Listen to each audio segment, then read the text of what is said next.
An empty handcart rolled onto Eastgate Market's Weighbridge, and the scale erased 400 pounds.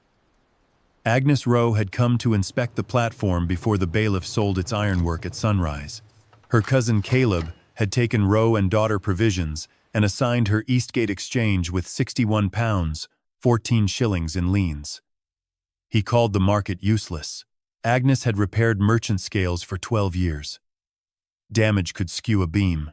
It could not choose one cart and erase its entire weight. She set her mother's 2-pound maker's weight in the bed. The pointer moved exactly 2 pounds. When she pulled the cart backward, the beam showed 402. Something beneath the deck had subtracted the cart while preserving every added ounce. Agnes lifted a loose board and found a second knife edge linked to an adjustment screw. A lead seal covered its head. The seal bore the date 1849 and half of a letter R, split cleanly down the middle. Her mother's training weight carried the missing half. Footsteps sounded beneath the east arcade. Caleb had sent 2 men to number the iron sections for removal. Agnes had until sunrise to learn why a mechanism bearing her family mark had been hidden inside the market he was desperate to dismantle. The men entered with white paint, a riveting hammer, and an auction list. Jory Mace, a railway contractor, marked the first iron column with the number 11. His assistant went toward the weighbridge. "Leave the boards where they are," Agnes said. Mace looked at her leather tool roll. "Mr. Rowe said the place was empty." "Mr. Rowe says many things after they become useful." Caleb appeared beneath the north gate before Mace could answer. He wore the good brown coat from the provisions shop and carried its cash box under one arm. At 31, Agnes had spent half her life working beside that box. Her black hair, moss-green bonnet, and dark russet dress still smelled of the oil and iron filings from the repair bench Caleb had locked that morning. He set the cash box on the platform. "The assignment made Eastgate yours. It assigned me its claims. You bought those claims last week. Creditors sell bad paper cheaply. Their aunt's probate had given Caleb the stock, rooms, and trading name of Rowe and Daughter.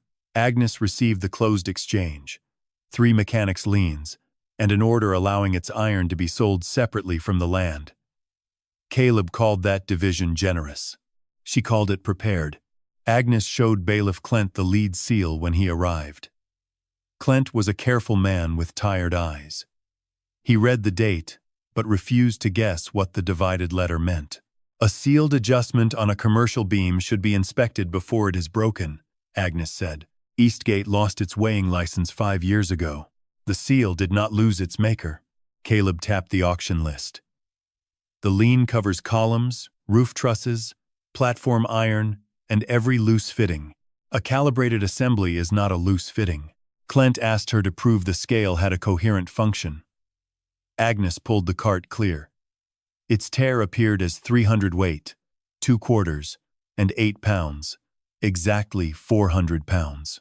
She rolled it forward until a triangular bronze shoe beneath the front axle entered a narrow slot beside the deck. The beam returned to 0. She added her mother's weight again. 2 pounds appeared. Mace bent to inspect the bronze shoe. Caleb told him to stand. Clent rubbed his thumb over the 1849 seal. "I can delay removal until the borough examiner arrives at noon. You must lodge 2 pounds against his fee." Agnes owned 2 pounds, 6 shillings and 4 pence. She placed 2 pounds in Clent's hand. "You'll spend your last money to save scrap?" Caleb asked. "I'm spending it to stop you cutting a sealed instrument apart." He stepped close enough to lower his voice. "Mother's weight won't make Eastgate respectable.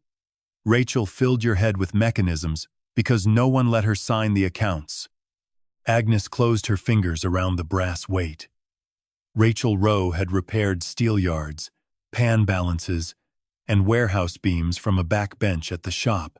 Men brought broken instruments to Caleb's father, then waited while Rachel fixed them behind a curtain. She had given Agnes the 2-pound weight when Agnes completed her first knife edge. Caleb ordered Mace to continue numbering everything except the weighbridge. white figures spread along 6 iron columns beneath the cracked glass clerestory. After the men left, Agnes examined the cart's bronze shoe. A shallow groove across its point matched the split line in the lead seal. She pushed the cart forward by inches. Under the deck, a horizontal rod moved. Farther away, something answered with a single metallic knock. The knock came from inside column 11. Agnes struck the column lightly with her mother's weight. Its lower section rang dull. The 5 other arcade columns rang clear. Eastgate's ironwork carried more than the roof. At least one column concealed part of the weighing machine, and Caleb had arranged to sell it before anyone asked why. Mr. Havelock Rusk arrived 11 minutes before noon with a canvas case of certified weights. He served as Turnwick's examiner of measures and disliked both delay and speculation. Agnes showed him the intact seal, the divided R, and the cart's 2 readings. Rusk placed a 56-pound block in the cart. The beam showed 56. He added another. It showed 112. "Move the cart off the slot," he said.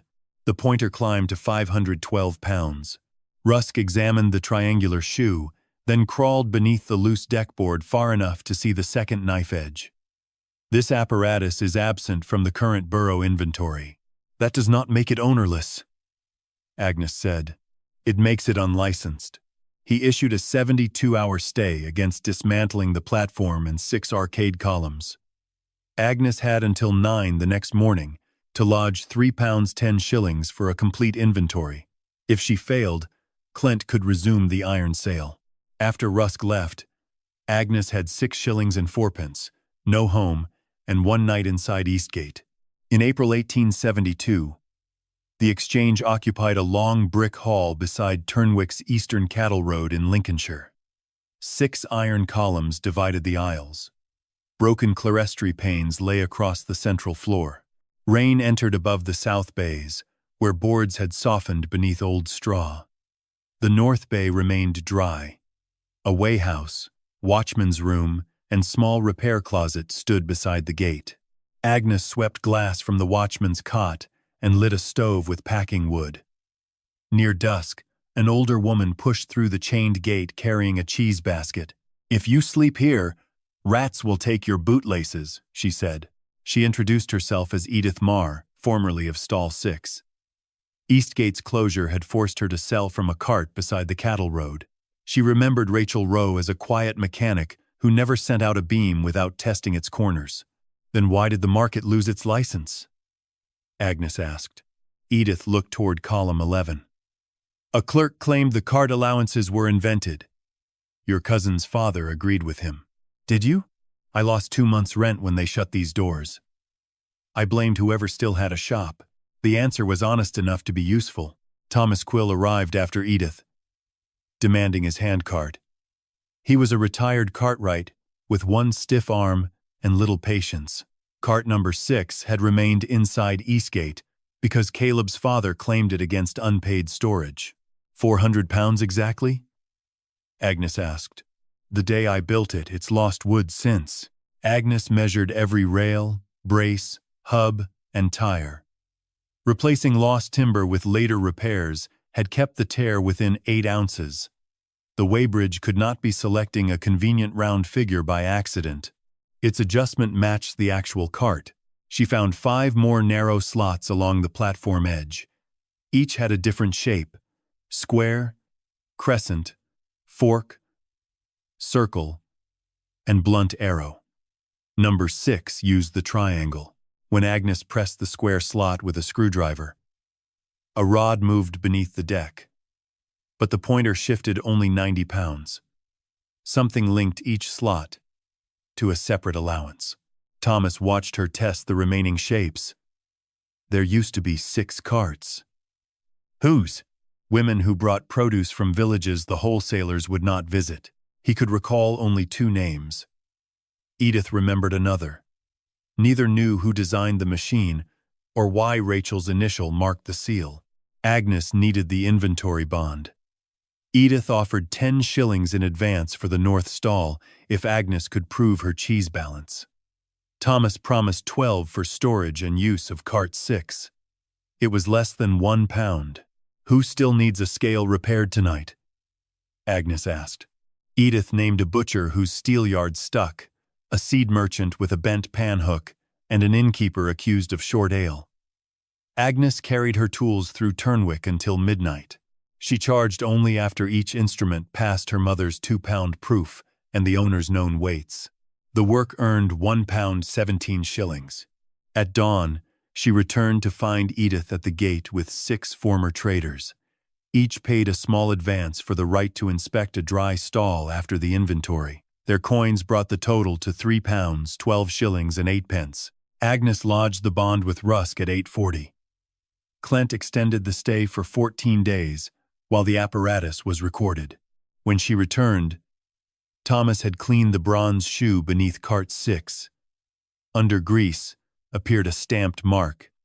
6 R. Agnes pressed the missing half of the R on her mother's weight against it. The 2 strokes joined perfectly. Rachel Rowe had repaired Eastgate's hidden mechanism and marked the cart that made it work. Agnes began the inventory with the north bay because its roof still shed water. She chalked unsafe boards, hung a rope across the south aisle, and listed every iron member before allowing traders inside. Edith set down 4 cheese wheels and inspected the dust on her former counter. "It looked smaller when I owed rent." "Everything does," Thomas said. "Except the rent." The 6 traders laughed, though 2 left before paying. Eastgate's reputation had not changed overnight. Owen Kelk arrived from Turnwick Ironworks with orders to measure the arcade columns for Jory Mace. He was 19, freckled, and careful with calipers. Agnes refused him access until he showed the order.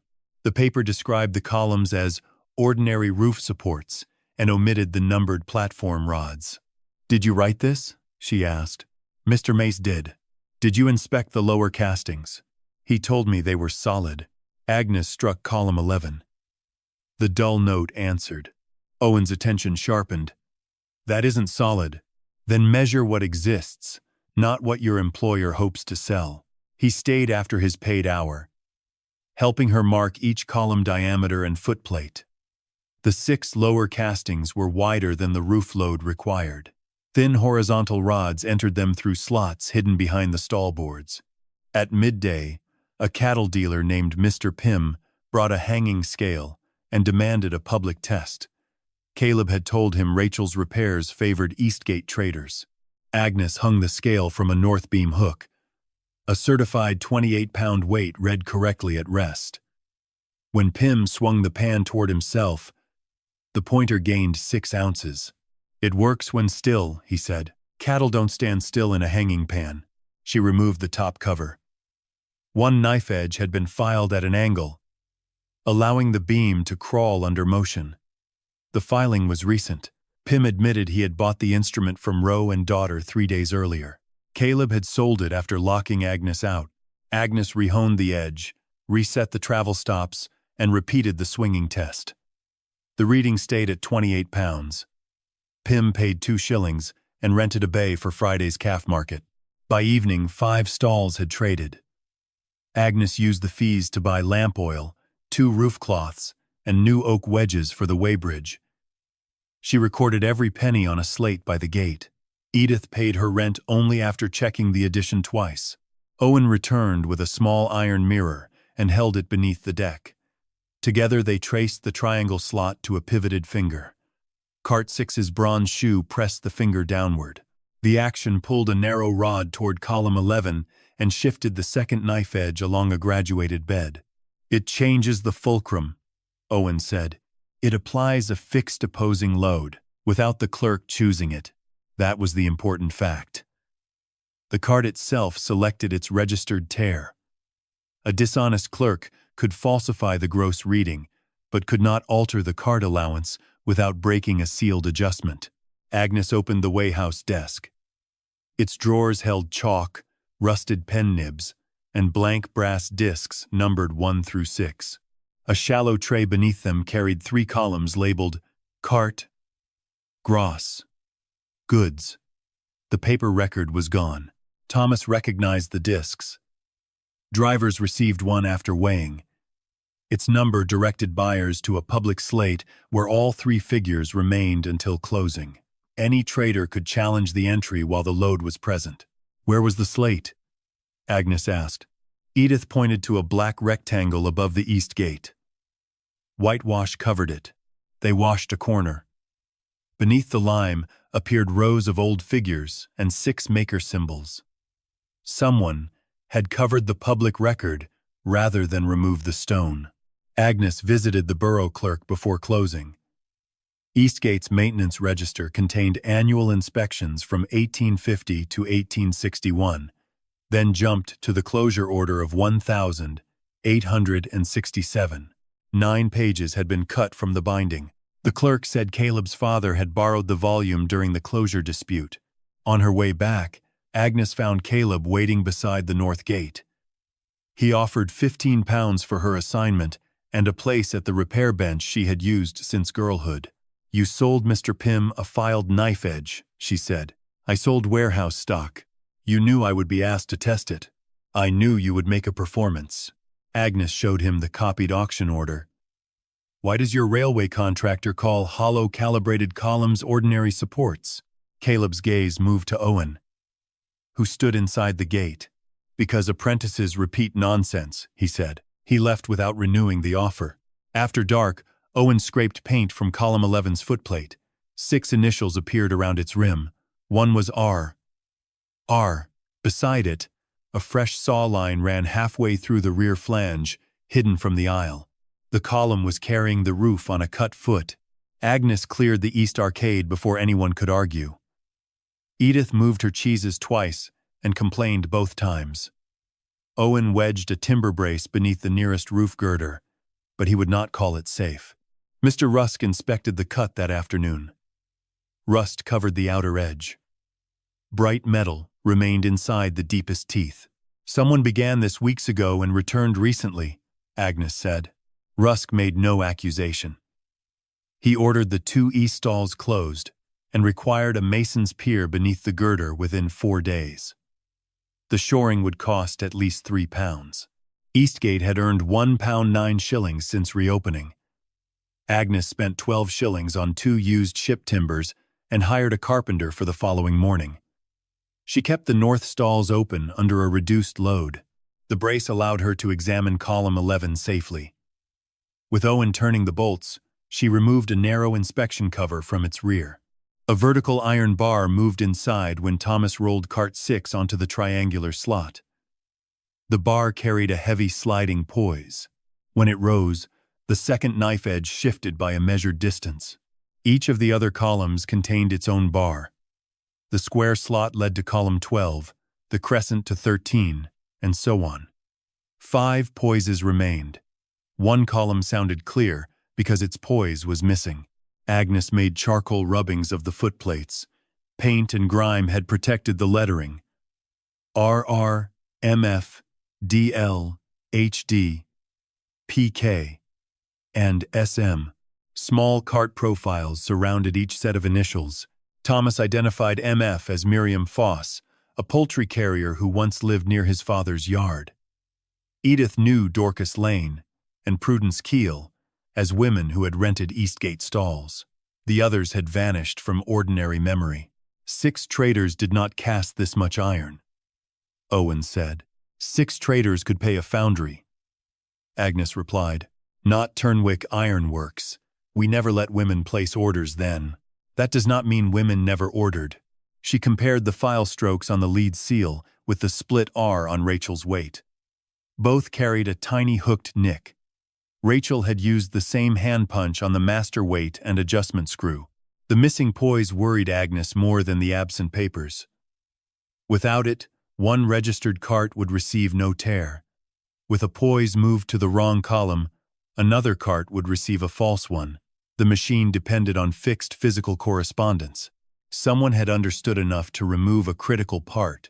On the second evening, Agnes followed the horizontal rods beyond the platform. They ended at the 6 columns, but a separate linkage continued under the east stalls toward a boarded animal lane. Outside, white survey pegs marked a path from the railway goods yard to Eastgate's rear gate. Owen recognized Jory Mace's initials on the pegs. At the Turnwick planning office, Agnes found a preliminary drawing for an enclosed cattle passage. It entered Eastgate's east gate, crossed 2 market bays, and reached the central road. The applicant was the Eastern Counties Stock Company. Its local agent was Caleb Rowe. The drawing valued cleared access at £235. It mentioned no market trust, weighing apparatus, or active stallholders. Agnes asked the clerk when Caleb filed it. 9 days before your aunt died. He had arranged the liens, iron sale, and cattle route before the probate division gave Agnes Eastgate. When she returned, the carpenter had built a temporary pier from the ship timbers. The work consumed £1.16. The foot remained cut, but the girder no longer depended on it. Caleb came after closing with Mace and 2 constables. He accused Owen of damaging the column after being refused permanent work. Owen's face went white. I only scraped the paint. Mace produced a foundry saw from Owen's bench. Its teeth fit the fresh inner cuts. Agnes examined the handle. Owen's initials had been burned into it. A smear of white auction paint covered one side. This saw was among the tools used to number the columns, she said. Mace shrugged. All foundry tools look alike. This one belongs to the apprentice you supervise. The constables left Owen free. They took the saw and ordered him to appear before the magistrate in 2 days. Caleb told Rusk that suspected sabotage made Eastgate unsafe. Rusk gave Agnes a choice.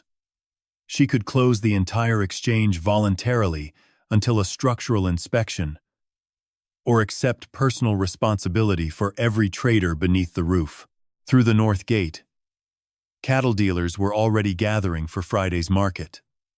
Their stall fees would pay the carpenter and preserve her inventory bond. Agnes looked from the cut flange to the crowded road. I'll give you my answer before the gates open. She asked Rusk to seal the north gate until dawn and allow 1 inspection of column 11. The temporary pier carried the girder. Opening the column would add no load, and Owen's hearing made the hidden mechanism relevant evidence. Rusk agreed on the condition that Agnes touch no adjustment screw. He stayed, while Thomas unbolted the cast-iron foot cover. The vertical poise filled most of the hollow column.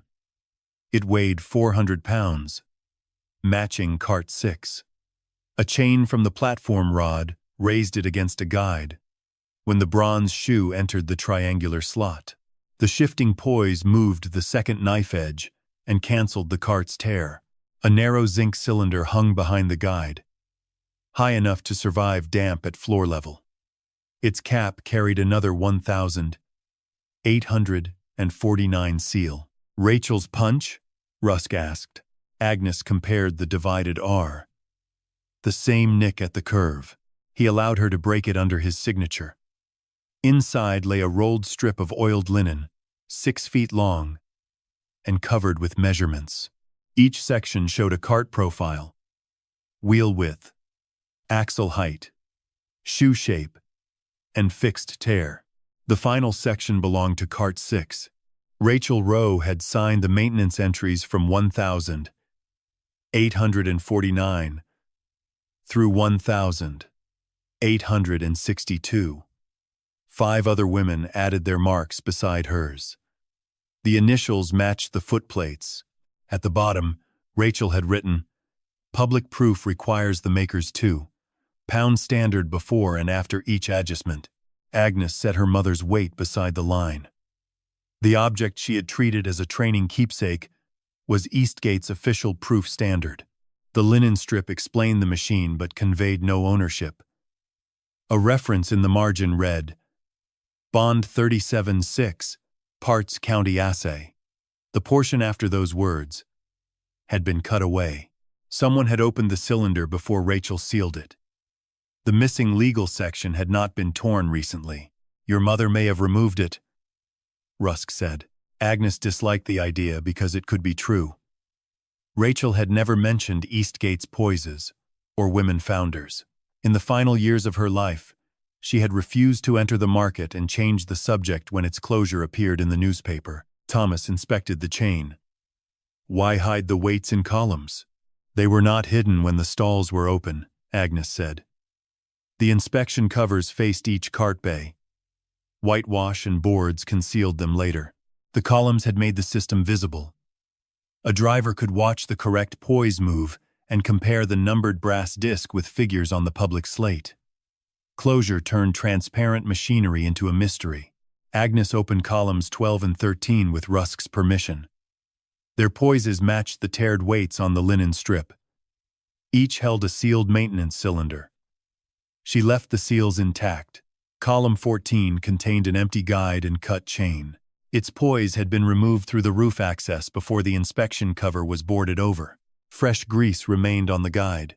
Caleb or Mace had taken it while preparing the iron sail. At 3 a.m, Owen slipped a note beneath the gate. He had remembered helping Mace move an iron block from Eastgate 6 weeks earlier. Mace called it a broken clock weight and sent it to the railway goods yard.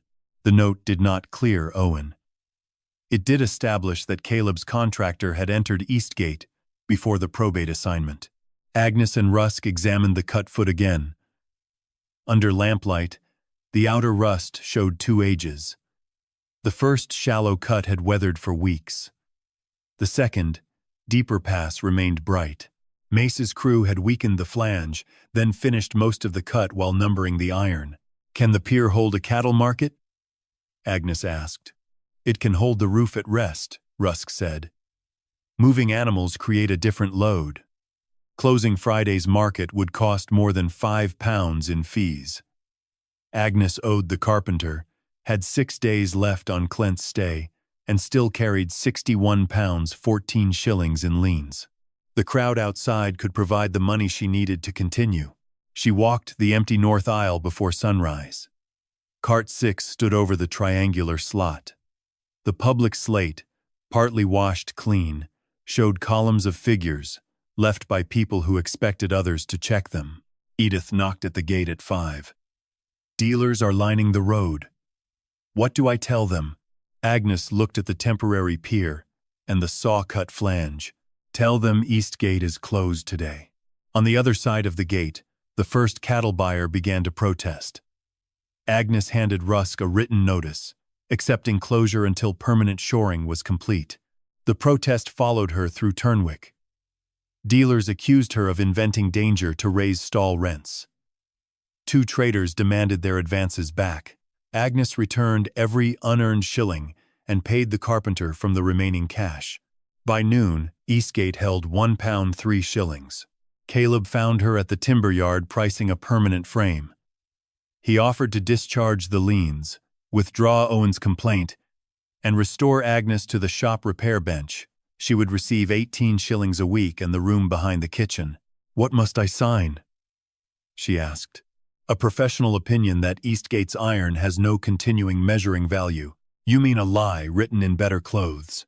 The market is closed by your own hand. Because your contractor cut it. Caleb's expression remained mild. Say that before a magistrate, and I'll ask why your apprentice's saw was found beneath the column. Owen was not her apprentice. Caleb knew that. He also knew Agnes would not let the distinction leave the boy alone. She declined the offer and ordered 2 oak frames.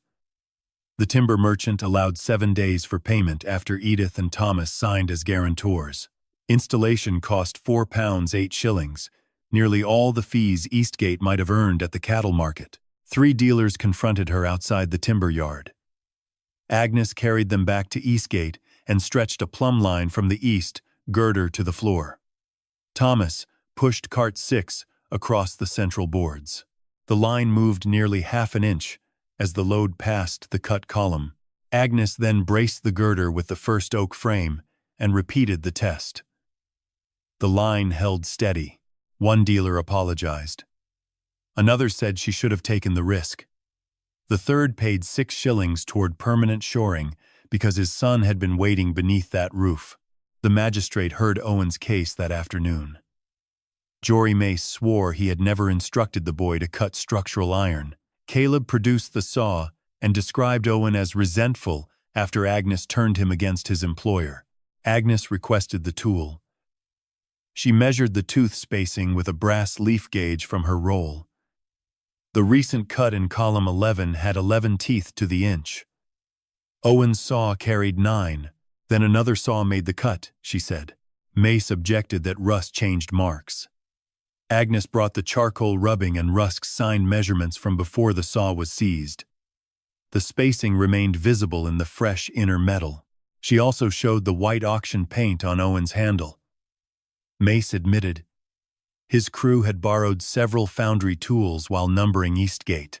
The magistrate dismissed the damage complaint against Owen. He ordered Jory Mace to produce his crew's saws for comparison. Outside, Owen would not meet Agnes's eyes. I helped move the missing poise. Your note said that. I knew Mr. Mace had no foundry order. He gave me 5 shillings. Why tell me now? Because you closed a paying market before the roof could hurt anyone. I thought grown people only lost money by accident. Agnes told him to write a full statement for Rusk. She did not excuse the 5 shillings. Yet she refused Caleb's demand that Owen be banned from Eastgate. The boy would earn trust through work performed under observation. The oak frames went up the next day. They protected the east girder without relying on the damaged column. Rusk approved entry for repairs, but withheld public trading until a mason set permanent piers. Agnes used the closure to open the remaining sealed maintenance cylinders. Rusk witnessed each one. Together they confirmed 5 registered cart tears, annual proof tests, and the 6 initials. Column 14 cylinder was gone with its poise. Edith studied the initials DL. Dorcas Lane was my mother. Agnes looked at her. You said you only remembered her as a trader. That is what she allowed people to remember. She kept papers in a green dispatch case and told me never to give them to a Rowe. Did you? I burned most after the closure. I was angry. Edith pressed both palms on the desk. One brass card survived because it slipped beneath the lining. I'll bring it tomorrow. She never had the chance. That evening, Clint posted a new writ. Caleb had purchased the final mechanic's lien and persuaded the creditor's court that voluntary closure proved the market could not satisfy its obligations. At sunrise, the bailiff could remove the Weighbridge beam, hollow columns, and cart 6 for sale at the railway goods yard. The oak frames would keep Eastgate standing. They would also let Caleb take the mechanism without bringing down the roof. Clint opened the gate before sunrise with 2 constables beside him.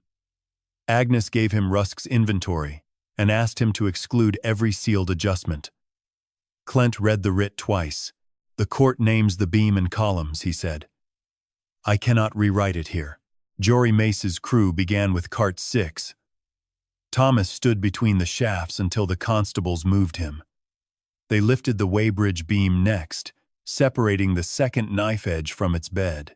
Agnes marked each bearing with chalk before it left and wrote the order of removal in her notebook. Owen watched Mace lower column 14 onto a wagon. The missing poise had once hung inside it. When the column struck the wagon bed, an empty zinc cylinder hook broke free and landed in the mud. That proves it held records, Agnes told Clint. It proves it held a hook. Column 11 followed. The oak frame took the roof load as its foot came away. Mace refused to remove the saw-cut flange separately, claiming the whole casting belonged to one auction lot. By 8, Eastgate's central aisle held only bolt holes, disconnected rods, and the rectangular pit beneath the deck. The surviving roof rested on timber frames where 2 iron columns had stood. The exchange could shelter no public trade. Caleb walked the empty platform bed with a railway surveyor. White chalk lines extended from the east gate through the north wall. He had stopped pretending the cattle passage was unrelated. You have the building, he told Agnes. I have the things that made it useful. You have property under dispute. Then dispute it before the auction at 4. The wagons carried the iron to the railway goods yard. Clent locked Eastgate behind them and allowed Agnes to retain the watchman's room until the land claim was resolved. Her assignment had become a brick shell with £61 14 shillings attached. Edith arrived at noon with the brass card she had found beneath her mother's dispatch case lining. One side bore Dorcas Lane Cart 3. The other read Eastgate Common Measure, Assay Bond 37 1849. "I should have kept the papers," Edith said. "You kept the part that tells us where they went." They took the card to Rusk. His office held county assay indexes for ordinary weights, but Bond 37 belonged to a special apparatus. The detailed record remained at the Lincolnshire County Assay Repository, 40 miles away. A train could reach Lincoln after the iron auction ended. Rusk sent a telegram requesting a temporary hold. The goods yard auctioneer replied that only a court or proven trust officer could stop a creditor's sale. Agnes went to the yard to inspect the auction catalog. Caleb had divided the mechanism into 23 lots. The 6-column castings appeared under numbers 11 through 16, matching the white figures Mace painted before probate. Cart 6 was Lot 20. The second knife edge and adjustment bed were Lot 21. The catalog had been printed 5 days before Caleb acquired the final lien. He had planned the exact dismantling before the court authorized it. Agnes also found a new entry. Lot 21 was described as filed beyond service. She asked to inspect it. Mace had flattened one side of the knife edge, removing the calibrated line Rachel established. Without that edge, the reconstructed beam would lean under load. "Who ordered the filing?" Agnes asked. Mace closed the crate. "Rust did the work. Rust leaves pits. This has draw. File strokes." The auctioneer permitted no further examination. At 3:30, buyers gathered among the iron lots. Caleb's railway company planned to purchase the columns and cart through an agent. Agnes had no injunction, no executed covenant, and no proof that she held authority under Bond 37. Owen came running from Turnwick Ironworks with Jory Mace's crew saw wrapped in sacking. The foreman had produced it under the magistrate's order. Its teeth matched the 11 to the inch marks on column 11. That evidence could prove damage. It could not prove the market trust. Clent raised his hand to begin the sale. A telegraph boy reached him first. The county repository had located Bond 37 and confirmed 6 executed schedules. A judge ordered the sale held until noon the following day, while Agnes obtained certified copies. Caleb objected, but Clent lowered his hand. Agnes bought a third-class ticket to Lincoln with Edith's final 5 shillings. The train left in 20 minutes. As she boarded, Edith pushed the brass card back into her palm. "Bring my mother's name home with the iron." Behind them, the goods yard bell marked the delayed auction hour. The repository opened at 9 the next morning in a former assize office behind Lincoln's Corn Exchange. Mrs. Lucinda Hart, the records keeper, had laid Bond 37 on a baize table, but would not release it on the strength of a telegraph. Agnes presented Edith's brass card, Rachel's 2-pound weight, Rusk's signed inventory, and the copied lead seal marks. Mrs. Hart compared each against the assay index. "The bond names 6 apparatus custodians," she said. "Which one authorized you?" Agnes did not know. They opened the bundle under a clerk's observation. 6 executed schedules bore the marks of Rachel Rowe, Miriam Foss, Dorcas Lane, Hannah Derry, Prudence Keel, and Sarah Mott. Each woman had contributed compensation from a successful false weight claim against Turnwick wholesalers. Together they purchased Eastgate Exchange and commissioned a commandeer Weighbridge in 1849. The property, Arcade Iron, registered carts, and Animal Lane formed one public measure trust. No creditor could divide the apparatus or close the lane while the measuring service could be restored from trust funds. An assay drawing showed the 6 hollow columns, their poises, shoe slots, and second knife edge. Rachel designed the annual proof procedure. Her 2-pound maker's weight was listed by size, dents, and split-R punch. Agnes placed the weight on the drawing. A small dent near its base matched the inked profile. The trust account held £104, 16 shillings and 9 pence. It had been frozen after a dissolution filed in 1867. That document claimed the 6 founders were dead and Eastgate's purpose had failed. Dorcas Lane's mark appeared as a witness. Edith had been 16 when her mother died in 1865. The dissolution is false, Agnes said. Mrs. Hart required more than a family statement. A burial entry in the county index confirmed Dorcas's death 2 years before the filing. A second witness, Hannah Derry, had emigrated to Canada in 1864. The shipping register contained her departure. Caleb's father had filed the dissolution. Caleb used it to purchase the liens and described the iron as separate collateral. The final schedule named the successor custodian. Rachel Rowe held the office until death or resignation. In 1862, she nominated Agnes, then 21, after Agnes completed the maker's proof examination.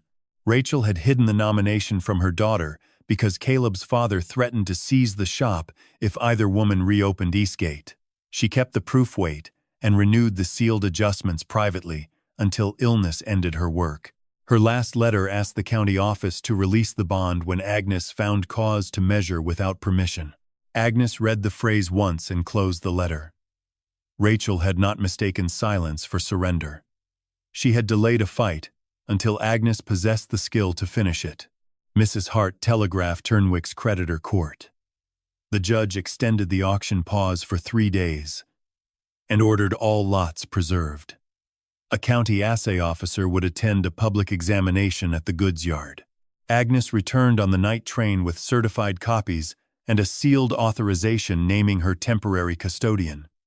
Edith waited at Turnwick Station with Thomas, Owen, and Mr. Rusk. "Did you find it?" Edith asked. Agnes handed her Dorcas Lane's schedule. Edith touched the mark with one finger. I burned her words. The county kept her act. At the goods yard, Clent allowed Agnes to inspect the lots under guard. The missing 400-pound poise lay among scrap axle boxes. Owen identified the wagon crew that had moved it before probate. Column 14's catalog description called it solid iron, concealing the empty guide and cut chain.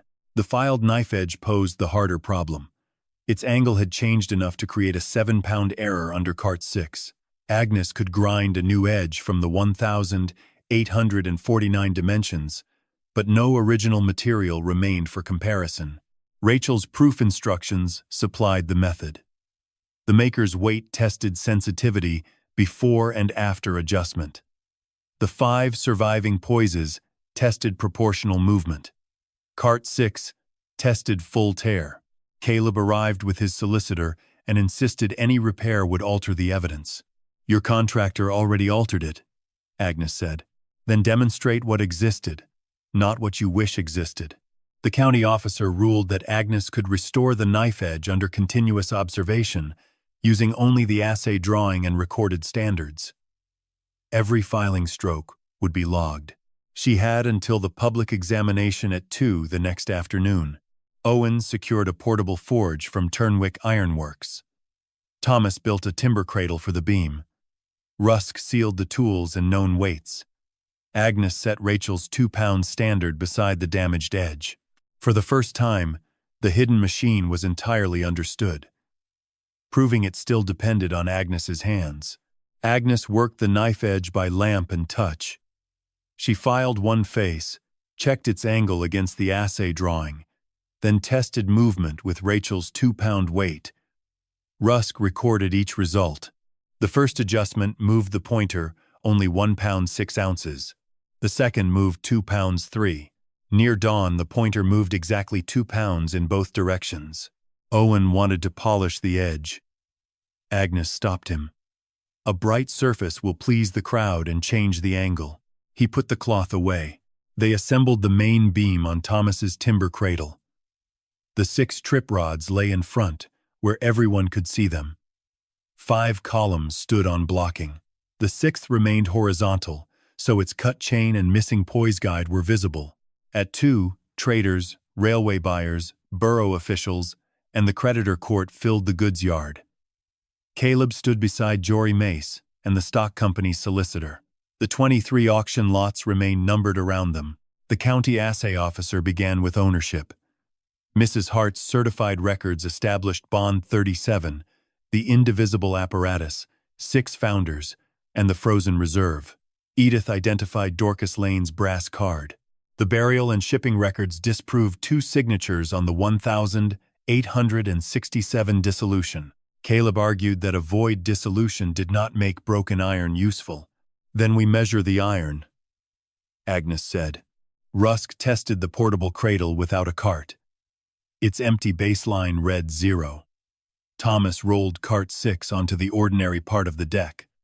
The beam showed 300 weight, 2 quarters, and 8 pounds. 400 pounds. They rolled the cart forward until its bronze triangle pressed the correct finger. The rod lifted Rachel's poise inside column 11 and shifted the restored second knife edge. The pointer returned to 0. Agnes placed her mother's weight in the cart. The pointer moved 2 pounds. Rusk replaced it with a certified 28-pound block. The pointer moved 28. A 56-pound block produced 56. With both blocks aboard, the beam showed 84 pounds. Edith asked that the blocks be moved from front to rear. The pointer held its figure through every position, and Rusk signed the result. The apparatus erased only the registered tear. Every added load remained.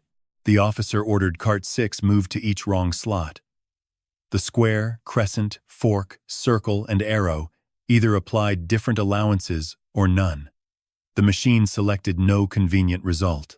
The cart's physical shoe selected its own sealed poise. Caleb challenged the restored edge. Agnes gave the officer the log of every filing stroke. He repeated the 2-pound sensitivity test and inspected the angle against the 1,849 drawing. The repair fell within 1 ounce across the full range. Owen then presented Mace's saw. Its tooth spacing matched the fresh cut in column 11. His signed statement described moving the missing poise to the goods yard 6 weeks before probate. Mace blamed Caleb. Caleb denied instructing him. Clent produced the auction catalog. The column and mechanism lots had been numbered before Caleb acquired the final lien. The stock company agreement promised him £235 after Eastgate's iron was removed and the cattle passage cleared. You planned the dismantling before you had authority, the judge said. Caleb replied that planning a lawful purchase was no offense. Agnes pointed to Lot 21. Its printed description called the knife edge, filed beyond service. The catalog went to press before Mace removed and filed it. Caleb had described damage that did not yet exist. The creditor court voided the iron sale and suspended every Eastgate lien for audit. The county officer restored the trust's measuring status, subject to safe reconstruction. Reserve funds could pay legitimate rates and structural work. The cattle passage agreement had no effect because the animal lane belonged to the trust. The borough inspector seized Rowe and Daughter's commercial weights that evening. Caleb faced charges for filing a false dissolution claim, damaging regulated apparatus, and misrepresenting collateral. Mace agreed to testify in exchange for consideration on the property damage charge. The judge asked Agnes whether she wished to reclaim the provisions shop. She looked at the disassembled machine, Rachel's weight, and the 6 founder schedules. The shop can answer to its creditors, she said. Return Eastgate to its traders. Clent struck the auction numbers from his list. Buyers left without the iron. By sunset, Thomas's cart, the second knife edge, 6 poises, and all surviving columns stood on wagons bound for the market. Agnes walked beside column 11 through Turnwick's East Road. The white number remained on its casting, but the split foot and maker initials faced upward where anyone could see them. Eastgate could not reopen when the wagons returned. The roof stood on temporary oak frames, 2 columns needed recasting, and rain entered through 43 broken clerestory panes. Agnes and the trustees began with work that kept the structure alive. The lien audit found £42 11 shillings in legitimate rates and repairs. The remaining claims had been duplicated, inflated, or purchased after payment. Bond 37's reserve cleared the valid sum. It also funded permanent brick piers and the recasting of column 11's foot. The trust kept £30 untouched for future failures. A reserve spent to the last penny is only a memory, Agnes said at the first public meeting. Edith supported her. Thomas wanted more money for roof glass. They compromised by opening the sound north bay under slate patches while the south aisle remained closed. Glass keeps rain out, Thomas said. A reserve keeps the market open when glass breaks again, Agnes replied. Traders returned because they saw the accounts, not because every doubt vanished. Mr. Pym rented one cattle bay and complained weekly about the gate width. 2 former stallholders refused to come back. A seed seller paid 3 months in advance after Agnes repaired his warehouse beam in front of customers. Rent, repair fees, and labor credits financed the next stages. Turnwick Ironworks replaced one missing chain at cost after Owen's statement exposed its foreman's poor supervision. Mace's company paid damages for the saw cut and filed knife edge. By winter, all 6 columns stood on permanent piers. Agnes rebuilt the Weighbridge slowly. Every rod was cleaned, measured, and entered in the public inventory. Each poise received a new lead seal carrying the date, cart number, and split R. Rusk witnessed the adjustments, but made Agnes conduct the proof. Owen left Mace and began a formal apprenticeship at Eastgate's repair bench. Agnes required him to record mistakes as carefully as successful tests. His first knife edge ran 4 ounces heavy. He asked to hide it in the scrap box. "Put it on the shelf," she said. "Someone else should know what 4 ounces looks like." Edith reopened stall 6 with cheese, butter, and the brass card bearing Dorcas Lane's name. She mounted the card beneath the public slate rather than lock it away. Thomas repaired cart 6's side rails without changing its tear. He accepted a brass registration plate in place of 2 weeks' storage fees. Caleb's case ended the following spring. He was convicted of submitting the false dissolution, damaging regulated apparatus through his agent, and misrepresenting the iron as divisible collateral. The court ordered restitution to the Eastgate Trust and several customers of Rowe and Daughter. His authority to trade with certified weights was cancelled. A receiver sold the provisions shop to satisfy the judgments. Agnes declined the chance to buy its name. She retrieved Rachel's backbench vise, the worn curtain, and a box of repair notes. Those objects went into Eastgate's new training room beside the weigh house. Women traders could learn household measures without charge. Apprentices paid through work on the roof and stalls. 15 months after the iron auction, the south doors opened for the first full market day. New glass filled the clerestory, though old panes remained where they were sound. The white auction numbers had been cleaned from 5 columns. Agnes kept the number 11 on the repaired foot beside Rachel Rowe's initials. Its meaning had changed because the public knew who placed it there. At noon, Thomas guided cart 6 across the rebuilt platform. The bronze triangle entered its slot. Inside column 11, the 400-pound poise rose along its guide. The empty reading settled at 0. Agnes invited Edith to choose the test load. Edith brought a sealed cheese wheel from stall 6. 28 pounds, she said. Unless you plan to insult my cheese. Owen placed the wheel in the cart. The pointer stopped 1 ounce high. He reached for the adjustment key. Agnes stopped him. Check the platform first. A chip of mortar lay beneath the rear plank. Owen removed it and repeated the test. The pointer settled at 28 pounds. Rusk signed the morning proof. Agnes wrote the cart, gross, and goods figures on the restored public slate. Thomas received brass disc. Number 6. Any buyer could compare the disc with the figures before the load left Eastgate. Rachel's 2-pound maker's weight hung from an open hook beside the beam. Agnes lifted it for the final sensitivity test, then returned it where every apprentice and trader could use it. Sunlight passed through the repaired clerestory and touched the split R on the new lead seal. Cart 6 rolled toward the east gate carrying Edith's cheese, while the public pointer remained visible behind it.